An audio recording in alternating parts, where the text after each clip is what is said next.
talking about Stephen Smith, who's got a sterling record in this tournament. But though you'd have to call it a tournament of two halves. First 5 matches, he was looking like, yes, that's the Steve Smith that we've been used to watching. Average just under 50, got himself 350s. Yes, didn't get to 100. A little Kohli-esque to start the tournament. Just when he got to 50, you expected him to go further. He didn't get there. But look at that, the last 4 games.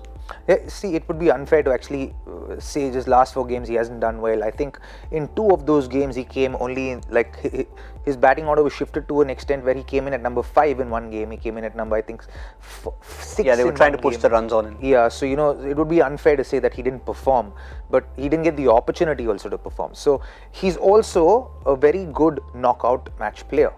You know, I think if you pull out his stats of how he's done in knockout games in ICC tournaments over the last few years, you'd see that he's someone who stood out. I remember in the last semi-final of the World Cup against India, he got 100, smashing 100, which took India out of the tournament. You know, so he is someone that they will have to watch out for. He's come back to his natural, original position. That could be a blessing in disguise for Stephen Smith and for Australia. But if you can get him out, then you know Australia are in deep trouble. Yeah, we talked so much about knockout fixtures when obviously India were knocked out of against New Zealand. It's just that one-off, but it's that one-off time where you need to get a class player like Steve Smith to step up and say that, okay, fine, this is a last chance, I need to get the runs on the board. And that's what that's why they are special players, isn't it? You know, you've seen over the years every time a consistent player step up, they rise to the occasion. You know, that's something which has always been the case.